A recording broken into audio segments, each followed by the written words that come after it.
Hello अस्सलाम वालेकुम and welcome to new video. और आज हम तीसरी दफ़ा कंसिस्टेंटली हम देख रहे हैं सैरा की वीडियोस, क्योंकि she is making a good content. Yes, ये बहुत अच्छी वीडियोस बना रही है। और आज हम देखेंगे कि क्या टिकटॉक वर्सेस पाकिस्तान में क्या हो रहा है, why the ban didn't work.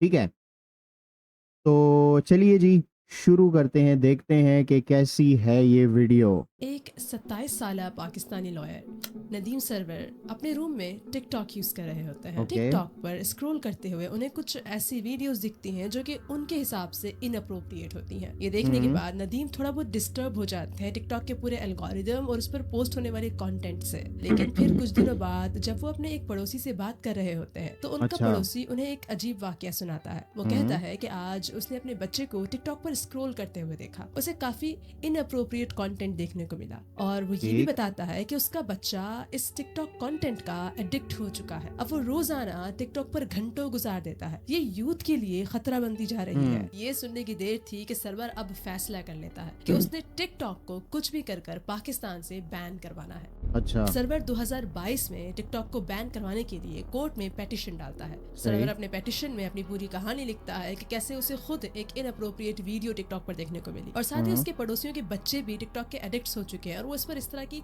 अजीब वल्गर वीडियोस देखते हैं। सर्वर ने ठीक। पाकिस्तानी टिकटॉक क्रिएटर्स को यूजलेस यानी कि फारिग तक कह दिया। यार ये तो बात सही है, आजकल इतना क्रिंज कंटेंट चल रहा है ना, और इतनी अजीब और इतनी बकवास चीज़ें चल रही है ना टिकटॉक पे कि यूथ तो यूथ, बच्चे, यार सबके लिए ये खतरा है, सबके लिए खतरा है।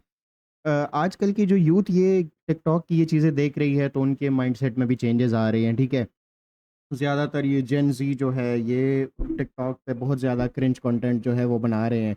और दूसरी बात ये कि अगर बच्चे ये चीज़ें देखते हुए बड़े होंगे तो फिर मैंने पिछली वीडियो में भी कहा था कि बच्चों पे बहुत गलत असर पड़ेगा और जो है माशरा जो है वो बड़ी गलत डायरेक्शन में जाएगा फिर। उन्होंने ये तक कहा कि जब टिकटॉक इंडिया में बैन है तो फिर पाकिस्तान में क्यों नहीं बैन हो रही। सही बात इसके है। बाद सर्वर के इस पेटिशन को लेकर कोई एक्शन नहीं लिया गया। कुछ टाइम तक ये केस चला और फिर इस केस को खत्म कर दिया गया और टिकटॉक को कभी भी बैन नहीं किया गया। ये देखो, ये देखो ना, ये क्या है, सुनो यार रजब, वो इंसान बनो, वो मैं नहीं। ये क्या है, ये क्या है। और ये कोई पहला अटेम्प्ट नहीं था टिकटॉक को पाकिस्तान में बैन करने का, बल्कि पिछले सालों में 4 से 5 मरतबा टिकटॉक को बैन करने की कोशिश की जा चुकी है। अब जरा असल सवाल की तरफ आते हैं कि क्या ये सब कुछ पाकिस्तानी यूथ को बचाने की कोशिश है या फिर कोई सिक इकोनॉमिक गेम चल रही है। टिकटॉक मोबाइल एप्लीकेशन को पाकिस्तान के तमाम नेटवर्क्स पर बंद करने का फैसला किया गया है। अच्छा। तर्जुमान पीटीए का बताना है टिकटॉक गैर मयारी और गैर अखलाकी मवाद को रोकने में नाकाम रहा। वेल अस्सलाम वालेकुम, मुझे सहरा कहते हैं और आज की वीडियो वालेकुम में हम अस्सलाम। टिकटॉक पर बैन की इस पूरी इकोनॉमिक्स को समझने की कोशिश करने वाले हैं। अब अल्लाह का शुक्र है, नमाज पढ़ेंगे अल्लाह को याद करेंगे। अच्छा भी था, बुरा भी था, लेकिन लोगों ने ना बहुत बुरा किया है, तो जो टिकटॉक को गंदा किया उन्होंने। टिकटॉक के जो स्टार्स हैं उनका जो टैलेंट है वो सामने आना चाहिए, एक ऐसा प्लेटफॉर्म इंट्रोड्यूस करना चाहिए जो उनके टैलेंट्स को सामने लेकर आए।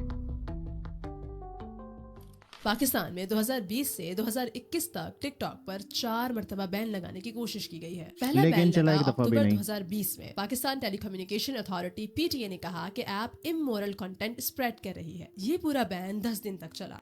मेरी बात सुनो, मेरी बात सुनो, देखो चलो एक मिनट, ये बैन वाला किस्सा खत्म हो तो फिर मैं बताता हूँ। लेकिन फिर उसके बाद टिकटॉक के माफी मांगने के बाद बैन को हटा दिया गया। फिर अच्छा। अगेन मार्च 2021 में पेशावर हाई कोर्ट ने दूसरा बैन लगाया, कहा कि ओके। टिकटॉक जुर्म, असलहा और मंशियात को Unacceptable प्रमोट for कर रहा पाकिस्तान। है। और फिर अप्रैल तक टिकटॉक ने दोबारा माफी मांगी और कहा कि वो अपने कंटेंट को मॉडरेट करेंगे और बैन हटा दिया गया। अच्छा। फिर आया जून 2021, सिंध हाई कोर्ट ने इस मरतबा बैन लगा दिया। अगेन सही। रीजन था इमोरल कंटेंट, मंशियात, असलहा वगैरह। टिकटॉक ने फिर कंटेंट को मॉडरेट करने का वादा दिया और बैन हटा दिया गया। चौथा सबसे लंबा बैन लगा 2021 में जुलाई से नवंबर तक। जुलाई से नवंबर तक के इस बैन के दौरान ये में टिकटॉक ने कुछ माइनर एक्शंस बैन जैसे कि अपने 21 में? कंटेंट को मॉडरेट किया, कुछ अकाउंट्स को बैन किया और फिर दोबारा से टिकटॉक को बहाल कर दिया गया। लेकिन ऐसा क्यों जब टिकटॉक को इमोरल कंटेंट की बेसिस के ऊपर बार बार बैन किया जा रहा है? जब मसला इमोरल कंटेंट ही है तो फिर बार बार बैन क्यों हटाया जाता है? देखो मेरी बात सुनो, जो लोग देखना चाहते हैं ना वो देखते हैं। ठीक है, अगर हाई कोर्ट या गवर्नमेंट या कोई भी चीज़ अगर बैन लगा भी दें, ठीक है, बैन लगा दो, मुकम्मल परमानेंट बैन लगा दो, फिर भी लोग टिकटॉक देखेंगे क्योंकि वीपीएन वगैरह सबके मोबाइल में होता है, सब वीपीएन यूज़ करते हैं। भाई अगर बैन लगाना है ना तो टिकटॉक से पहले वीपीएन को बैन करो। वीपीएन नहीं बंद हो सकता भाई। यूट्यूब पे बैन लगा था, यूट्यूब देखते थे, टिकटॉक पे बैन लगा तो टिकटॉक देखते हैं, ठीक है। कोई भी ऐसी चीज़ अगर कोई देखना चाहे ना इमोरल चीज़, तो कोई भी उनको नहीं रोक सकता। आजकल वीपीएन का ज़माना है, कोई कुछ भी नहीं कर सकता, कोई कुछ भी नहीं कर सकता। अगर आपको कोई चीज़ रोकनी है ना तो आपको खुद एक्शन लेना पड़ेगा, अपने घर को रोकना पड़ेगा, ठीक है। बाकी बैन वैन कुछ भी नहीं होता, बैन वैन कुछ भी नहीं होता। है जब अथॉरिटीज को पता है कि इमोरल कंटेंट तो फिर भी टिकटॉक पर देखने को मिलेगा ही नहीं। इसके पीछे की वजह पाकिस्तान के टिकटॉक पर एक बड़ी ऑडियंस होना नहीं है, इसके पीछे के बहुत सारे पॉलिटिकल रीजंस हैं। पहला सबसे बड़ा रीजन है पाकिस्तान में टिकटॉक कोई छोटा ऐप नहीं है। 2025 तक ऑलमोस्ट अच्छा। 67 million adult users TikTok use कर रहे हैं, जो कि भाई एडल्ट साहब। पॉपुलेशन का 46% और इंटरनेट यूजर्स का 57%। मोस्ट 57%। यूजर्स 30 साल से कम उम्र के हैं। वो सिर्फ टिकटॉक पर वीडियोस नहीं देखते, ये देखो बल्कि अब ये most ये users बच्चे, ये 30 देखो, ये देखो, ये इनकी उम्र है ये चीज़ें करने की। हार्डली ये बच्चा 7-8 क्लास में होगा, ये कोई कितने साल का होगा, 10-11 साल का बच्चा है। और ये लड़की देखो ज़रा, फिर लोग कहते हैं बच्चे ख़राब हो रहे हैं। साल से कम उम्र के हैं। वो सिर्फ टिकटॉक पर वीडियोस नहीं देखते, बल्कि टिकटॉक उनकी जिंदगी का एक हिस्सा बन चुका है। खास तौर पे टिकटॉक लाइव के आ जाने के बाद टिकटॉक लाइव से क्रिएटर्स अच्छी खासी अर्निंग जनरेट कर रहे हैं और यार उसके लिए ये क्या हर तरह का बकवास काम है करने यार। को तैयार है। हर तरह की वल्गैरिटी, हर तरह का इनप्रोप्रिएट कंटेंट पोस्ट करने को तैयार है। सिर्फ और सिर्फ उन्हें लाइव गिफ्ट्स चाहिए, यही उनका एक गोल रह चुका है। और इस तरह से टिकटॉक पर लाइव स्ट्रीम्स में घंटों गुजारने की वजह से टिकटॉक अब उनकी जिंदगी का हिस्सा बन चुका है। और पाकिस्तान में टिकटॉक लाइव इस्तेमाल करने वाले यूजर्स की तादाद बहुत ज्यादा है। ऑलमोस्ट सभी Pakistani TikTokers TikTok live stream से फायदा उठा रहे हैं। सही टिकटॉक बात की है। एल्गोरिदम और ऐप कितना एडिक्टिव है, किस तरह से लोग इसे यूज कर रहे हैं, इसके Everything बारे में is मैं पहले wrong भी with अपनी वीडियो पाकिस्तानी में बात कर TikTok। चुकी हूँ। अब जहाँ यार हम आपको TikTok कितनी users कितनी की बात वीडियोस कर रहे देखेंगे हैं आप। और टिकटॉक एल्गोरिदम की बात कर रहे हैं, तो ये सब सिर्फ एंटरटेनमेंट ही नहीं रहा, बल्कि एक हाँ। इकोनॉमी बन चुकी है। मानो कि सही है। टिकटॉक एक इकोनॉमिक मशीन है। आसान लफ्जों में कई लोगों का रोजगार टिकटॉक से चल रहा है। अब देखो, जब टिकटॉक इन्फ्लुएंसर्स, क्रिएटर्स या फिर स्मॉल बिजनेसेस टिकटॉक से पैसा कमाते हैं, टिकटॉक के एड्स, लाइव गिफ्ट्स या फिर स्पॉन्सरशिप की वजह से, तो ये सब मिलकर एक इकोनॉमी बनाता है और इससे पाकिस्तान को फायदा होता है।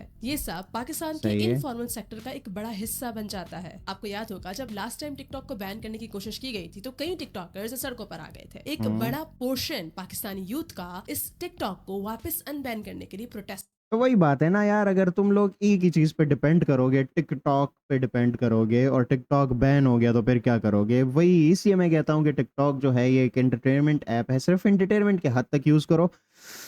खुद को इतना टिकटॉक का पर डिपेंड करना देना कि फिर अगर टिकटॉक या इस तरह के इंटरनेट को कुछ हो जाए तो फिर सड़क पे आ जाना, तो ये तो अक्लमंदी की बात नहीं है ना यार। कर रहा था। और पॉलिटिशियंस जानते हैं कि यूथ कितनी पावर रखती है। पॉलिटिशियंस कभी भी यूथ को नाराज करना नहीं चाहेंगे। उनको सही। पता है कि सिर्फ इस एक ऐप को बैन करने के बाद उनकी रेपुटेशन कितनी खराब हो सकती है। पाकिस्तान का लिबरल तबका या फिर पाकिस्तान का सोशल तबका, पाकिस्तान के कंटेंट क्रिएटर्स की पूरी इकोनॉमी डैमेज हो सकती है। सही। टिकटॉक पर इतने ज्यादा कंटेंट क्रिएटर्स नहीं है, लेकिन टिकटॉक पर एक बड़ा पोर्शन कंटेंट क्रिएटर्स का इन्फ्लुएंसर्स के साथ एग्जिस्ट करता है। वो अलग सही। बात है कि ये कंटेंट क्रिएटर्स टिकटॉक को अपना कंटेंट पोस्ट करने के लिए इस्तेमाल करते हैं, ना तो लाइव स्ट्रीम्स पर आकर कंट्रोवर्सीज बनाने के लिए। यहाँ पर ठीक है। पाकिस्तानी यूथ के लिए टिकटॉक से इनकम जनरेट करना कितना जरूरी है, इस बात का अंदाजा आप यहाँ से लगा सकते हैं कि पाकिस्तान अनएम्प्लॉयमेंट ऑलरेडी 6 to 7% और यूथ के लिए सही। एक स्टेबल इनकम जनरेट करने की अपॉर्चुनिटीज पहले से ही कम है। बहुत तो कम फिर है। टिकटॉक को इमोरल कंटेंट के नाम पर बैन करना तो आसान है, लेकिन फिर पॉलिटिशियंस के लिए ये एक पॉलिटिकल डैमेज ला सकता है। मीनिंग 60 मिलियन यूजर्स टिकटॉक पर है, तो 60 मिलियन वोटर्स को नाराज तो नहीं किया जा सकता ना। परमानेंट बैन साहब। से ना सिर्फ कंटेंट क्रिएटर्स का रोजगार खत्म होगा, बल्कि local businesses, fashion, food, small brands जो कि टिकटॉक पर एड्स चलाते हैं, यार अगर प्रमोशन की हद तक अगर देखा जाए तो टिकटॉक सही है, लेकिन ये जो टिकटॉकर्स, ये जो टिकटॉक लाइव करते हैं, जो बेशर्मी पे लाते हैं, क्रिंज कंटेंट पे लाते हैं, उसके हक में मैं बिल्कुल नहीं हूँ। ऐसे लोगों को बैन कर देना चाहिए। देखो पीटीए अगर चाहे ना, पीटीए तो वो कर सकता है, ठीक है, अगर वो कंटेंट को रिव्यू करे और जिस बंदे का कंटेंट जो है वो वल्गर हो या इमोरल हो या थोड़ा सा भी ऐसा वैसा हो तो उसको बैन कर दो, ठीक है। जो बंदा बिजनेस के लिए, अपने प्रमोशंस के लिए, इन चीज़ों के लिए टिकटॉक को यूज़ करता है, तो ऐसी कोई पॉलिसी बननी चाहिए जिसकी वजह से ये जो है फ़िल्टर हो सके ये लोग। ठीक है, और ये जो है तो ये गंद हट के साफ सुथरी चीजें बच सके।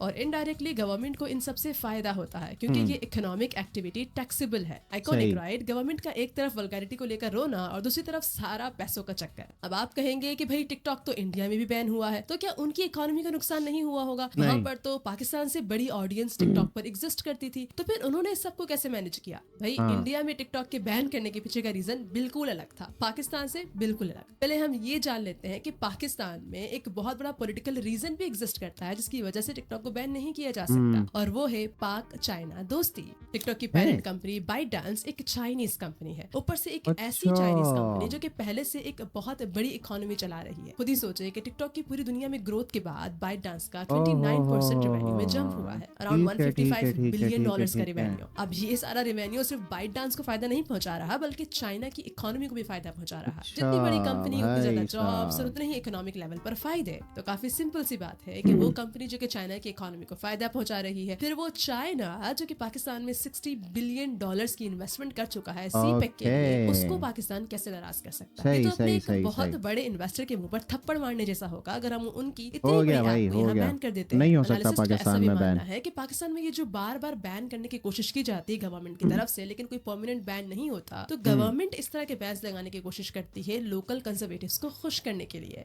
मीनिंग कि अच्छा। गवर्नमेंट ये प्रिटेंड करती है कि हमें लोकल्स की परवाह है, हमें अपनी कंट्री की मोरालिटी की परवाह है, अपनी यूथ की परवाह है, वगैरह वगैरह, लेकिन परमानेंट नहीं कर सकती क्योंकि उसके पीछे बड़े बड़े पॉलिटिकल रीजंस छुपे हुए हैं। ठीक है। ByteDance के ऊपर जब कभी भी ये टिकटॉक का बैन वाला इशू आता है पाकिस्तान की तरफ से, तो वो हर बार लॉबिंग करता है। वो क्या सही। करता है, पाकिस्तान में लोकल ऑफिसेस खोल लेता है, तो मोटा मोटा ये है कि चाइनीज कंपनी इसलिए बैन टिकटॉक नहीं पर लगा content सकते। देते हैं कंजर्वेटिव्स को खुश करने चल जाते हैं, उसके बाद बैन हटा लिए जाते हैं। How they manipulate the system.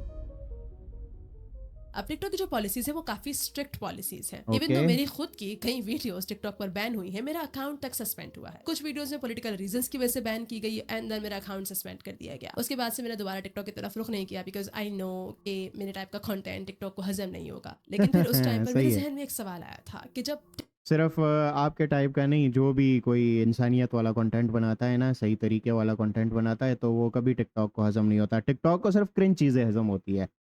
Cringe cringe cringe.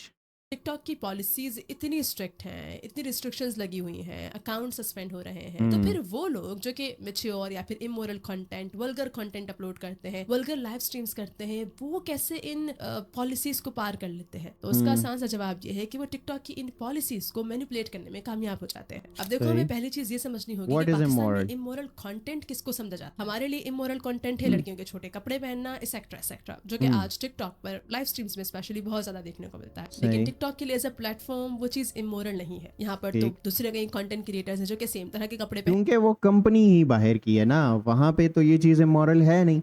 तो वो तो अगर पॉलिसी बनाएंगे तो वो अपने हिसाब से पॉलिसीज़ बनाएंगे ना। तो अगर वो अपने हिसाब से पॉलिसीज़ बनाएंगे तो यहाँ पे फिर उसको बाईपास करने में तो कोई मसला नहीं है, क्योंकि हमारे लिए मॉरल है ना। उनकी पॉलिसीज़ में तो वो इमोरलिटी नहीं है। पहनते हैं, तो उनको जब अलाउ किया जा रहा है तो फिर पाकिस्तानी कंटेंट क्रिएटर्स के ऊपर क्यों रिस्ट्रिक्शंस लगाई जाएंगी? दूसरी चीज, मोस्टली जो वल्गर कंटेंट Local होता है या slang या- मैच्योर कंटेंट होता है जो ठीक कि है। हमें टिकटॉक लाइव स्ट्रीम्स में देखने को मिलता है, लोग घटिया लफ्जों का इस्तेमाल करते हैं या फिर घटिया तरीन टास्क एक दूसरे को देते हैं टिकटॉक लाइव स्ट्रीम के कॉम्पिटिशंस के दौरान, उस पर सही। क्यों नहीं टिकटॉक कोई रिस्ट्रिक्शन लगाता या फिर उनके अकाउंट्स क्यों नहीं बैन होते? वो लोग लोकल लैंग्वेज में बात कर रहे होते हैं। यार हम भी करेंगे क्या टिकटॉक लाइव कभी? हैं, बताना ज़रा तुम लोग। टिकटॉक लाइव यूज़ करें क्या हम? तो जाहिर सी बात है उसको लेकिन हम कैसे यूज़ करेंगे यार? टिकटॉक लाइव के लिए तो या कोई बाहर का सिम चाहिए या फिर बाहर का मोनेटाइज्ड अकाउंट चाहिए। पाकिस्तान में तो टिकटॉक लाइव अगर पाकिस्तानी अकाउंट है और पाकिस्तानी नेटवर्क है तो तुम टिकटॉक लाइव नहीं कर सकते भाई। डिटेक्ट करना मुश्किल हो जाता है। अब देखो, टिकटॉक में भी इन सभी घटिया अल्फाजों को डिटेक्ट करने के लिए AI आर्टिफिशियल इंटेलिजेंस का एक रेडार चल रहा होता है, आसान लफ्जों में। तो उस रेडार से ये जो घटिया अल्फाज जो लोकल जबान में होते हैं वो बच जाते हैं। इसीलिए जो प्रोवोकेटिव कंटेंट होता है उसके ऊपर एंगेजमेंट अच्छी आती है और वो अब चाइनीज़ AI जो है या चैट GPT जो है या ऐसी कोई भी AI है, वो पंजाबी की गालियाँ कैसे डिटेक्ट करेगी? वो पश्तो की गालियाँ कैसे डिटेक्ट करेगी? खैर, पश्तो वाले लाइव तो है ही नहीं टिकटॉक लाइव में, सारे लाहौर और पंजाब और इन जगहों के हैं। लेकिन कैसे डिटेक्ट करेगी AI? लोकल लैंग्वेज को तो AI डिटेक्ट नहीं कर सकती।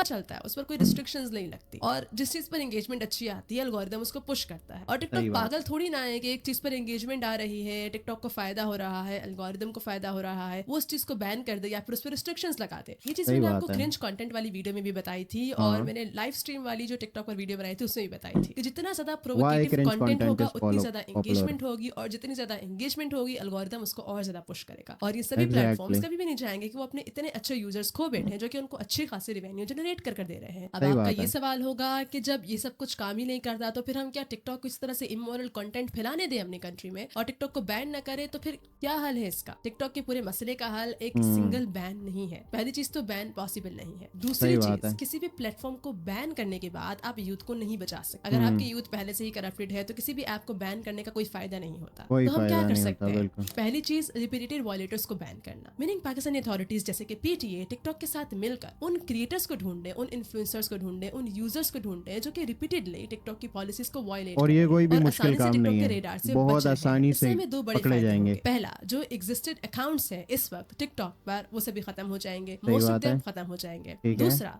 कोई और बंदा इस तरह का अकाउंट बनाने से पहले डरेगा, क्योंकि अथॉरिटीज पहले से एक स्टैंडर्ड सेट कर चुकी है कि इस तरह का ठीक है। कंटेंट डाला तो अकाउंट आपका सस्पेंड हो जाएगा, जैसे दूसरे यूजर्स का हुआ है। दूसरी सही। चीज, हमें टिकटॉक की मॉडरेशन को लोकलाइज करना होगा, मीनिंग पंजाबी या फिर पाकिस्तान में जो लोकल जबानें हैं जो कि टिकटॉक यूजर्स इस्तेमाल करते हैं, इस तरह का वल्गर कंटेंट पोस्ट करते हैं उन जबानों के लिए हमें AI प्लस ह्यूमन मॉडरेटर्स का इंतजाम करना होगा। तीसरी चीज है ये भी प्रमोट आसान है, एजुकेशनल हो और सकता है। Cultural content. जब हम यूथ में एजुकेशनल कंटेंट या फिर कल्चरल कंटेंट प्रमोट करेंगे, उसको रिपीटेडली टिकटॉक पर अपलोड करेंगे, अच्छे क्रिएटर्स टिकटॉक का रुख करेंगे और वहां पर इस तरह का कंटेंट पब्लिश करेंगे, स्लोली जो क्रिएटर इकोनॉमी है टिकटॉक की वो थोड़ा बहुत शिफ्ट होना शुरू होगी और हमें वहां पर अच्छा कंटेंट अवेलेबल मिलेगा। अब देखो ना यार, अगर ये जो एजुकेशन को प्रमोट करना और ये चीज़ें करना, तो ये थोड़ा सा मेरे ख्याल से मुश्किल इसलिए है क्योंकि अभी जो यूथ है ना, जो यूथ है वो फंस गई है, ठीक है, और जो फंस गई है उनको वहाँ से निकालना बड़ा मुश्किल है, ठीक है।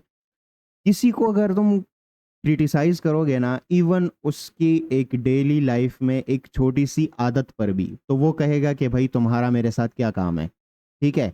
और ये तो टिकटॉक की इतनी बड़ी आदत अब लग गई है, तो अगर आप लोगों को कहोगे कि क्रिंज कंटेंट मत देखो, या आप पुश करोगे किसी को, या आप प्रमोट करने की कोशिश करोगे, तो बहुत से लोग आपको कहेंगे कि भाई आपको क्या पड़ी है, जिसको जो देखना है वो देखे, ठीक है। जिसको जो देखना चाहता है कोई वो देखेगा, ठीक है। तुम कौन होते हो ये चीज़ें करने वाले? तो बड़ा मुश्किल होगा इस सब को वो करना, ट्रांसफ़र करना। अभी भी टिकटॉक पर I have seen many good creators जो कि टिकटॉक पर पब्लिश करते हैं अपनी videos, and that's a good sign. हमें सही। टिकटॉक पर अच्छी वीडियोस पब्लिश लेकिन वो करनी बहुत चाहिए। कम है। इसके बाद पेरेंटल गाइडेंस बहुत ज्यादा जरूरी है। ठीक अब देखो, है। यूथ के बिगड़ने का इल्जाम सोशल मीडिया या फिर प्लेटफॉर्म आजकल पेरेंट्स ही टिकटॉक देखते हैं, पेरेंट्स ही वही चीज़ें पसंद करते हैं, तो बच्चों को गाइडेंस कहाँ से मिलेगी यार? कहाँ से मिलेगी बच्चों को गाइडेंस? पर लगाना आसान है, लेकिन उसकी रिस्पॉन्सिबिलिटी लेना, अकाउंटेबिलिटी लेना मुश्किल है। अब देखो, इंटरनेट पर जितने भी प्लेटफॉर्म्स आज एग्जिस्ट करते हैं सिवाय अच्छा। इंस्टाग्राम के, उनके फॉर यू पेजेस पर या फिर उनके इंटरफेस में आपको वही कंटेंट देखने को मिलता है जो कंटेंट आप सबसे ज्यादा कंज्यूम करते हो। स्पेशली टिकटॉक का एल्गोरिदम बिल्कुल ऐसे ही काम करता है। इमोरल कंटेंट ना सिर्फ टिकटॉक पर एग्जिस्ट करता है बल्कि इंटरनेट पर हर जगह एग्जिस्ट करता है। तो ये पेरेंट्स की अच्छा। जिम्मेदारी है कि वो बच्चों को देखें, अपने यूथ को देखें कि वो किस तरह का कंटेंट कंज्यूम कर रहे हैं। लास्टली, टिकटॉक को एज अ प्लेटफॉर्म ये एक्शन लेने की जरूरत है कि वो टिकटॉक की लाइव स्ट्रीम्स को रेगुलेट करे। सो काफी आसान सा सॉल्यूशन का स्ट्रक्चर है जिसको फॉलो कर हम टिकटॉक के इस पूरे मसले को हल कर सकते हैं। बुरा सही बात कंटेंट है। यानी कि मॉडरेशन करनी होगी, ऑडियंस को एजुकेट करना होगा, Ecosystem इकोसिस्टम balance बैलेंस हो हो जाएगा। जाएगा। तो सवाल ये नहीं है कि आज पाकिस्तान में ये टिकटॉक देखो, होना चाहिए या फिर नहीं, लेकिन सवाल ये है कि इसको देखो पाकिस्तान अब। कैसे अपनी रिस्पॉन्सिबिलिटी का इस्तेमाल करता है अपने कल्चर और इकोनॉमी को खोए बगैर। पहले अब तक इतना ही। आपको क्या लगता है कि इस पूरे टिकटॉक प्रॉब्लम का क्या सॉल्यूशन निकाला जा सकता है? सॉल्यूशन तो इन्होंने बहुत अच्छा दिया है, लेकिन इस पे काम करना पड़ेगा, ठीक है। जो इन्होंने लिस्ट बताई है वो अगर फॉलो करे तो ठीक है। पीटीए अगर चाहे तो वो रेगुलेट कर सकती है, वो जो है तो वो फिल्टर कर सकती है ऐसे कंटेंट क्रिएटर्स को, अगर वो निकाल दे, बैन कर दे। देखिए, अभी जो मैंने कहा ना कि अगर आप प्रमोट करने की कोशिश करेंगे तो लोग आपको कहेंगे कि आपको क्या पड़ी है, जिसको जो देखना है वो देखेगा, ठीक है। लेकिन अगर पीटीए चाहे ना, अगर गवर्नमेंट चाहे और वो इस तरह के लोगों को बैन करे, जिस तरह के अभी टिकटॉक यूट्यूब पे हुआ है, यूट्यूबर्स यूट्यूबर्स के साथ कि उन पे जो FIRs हो रही है जिन्होंने ये गैम्बलिंग ऐप्स को प्रमोट किया है। एक बंदे को पकड़ लिया, अब कोई भी गैम्बलिंग ऐप को प्रमोट नहीं करेगा। इस तरह टिकटॉक पे जितने भी ये वल्गैरिटी फैलाने वाले हैं 2-3 अकाउंट्स को बैन करके उनको फाइन कर दिया, उनको किसी तरह की भी पनिशमेंट दे दी, तो आहिस्ता आहिस्ता ये सारे वल्गर कंटेंट क्रिएटर्स जो है और ये क्रिंज क्रिएटर्स जो है ये बंद हो जाएंगे। ठीक है, तो एजुकेशनल चीजें प्रमोट करना और सफाई करना ये दोनों अलग अलग चीजें हैं, अलग अलग स्ट्रीम्स हैं, लेकिन ये आके बीच में एक दूसरे से कनेक्ट हो जाएंगी, इंटरसेक्ट हो जाएंगी। ठीक है, तो एक तरफ से उनको फिल्टर करना चाहिए, दूसरी तरफ से जो क्लीन क्रिएटर्स हैं वो खुद ब खुद प्रमोट होंगे, क्योंकि इधर से गंद निकलेगा तो क्लीन क्रिएटर्स जो है वो खुद ब खुद रिकमेंड होंगे और सामने आएंगे, तो टिकटॉक की सफाई हो जाएगी। ये थी हमारी तरफ से सोल्यूशन, ये थी सारा की तरफ से सोल्यूशन। उम्मीद करते हैं कि ये चीज़ें थोड़ी सी बेहतरी की तरफ जाएं और हमारे माशरे में बेहतरी आए। तो चैनल को सब्सक्राइब करें, वीडियो को लाइक करें, शेयर करें, कमेंट करें। आप अपनी राय का इजहार कमेंट में करें, आप बताएं कि टिकटॉक को कैसे साफ किया जा सकता है। मिलते हैं अगली वीडियो में, तब तक के लिए अल्लाह हाफिज़।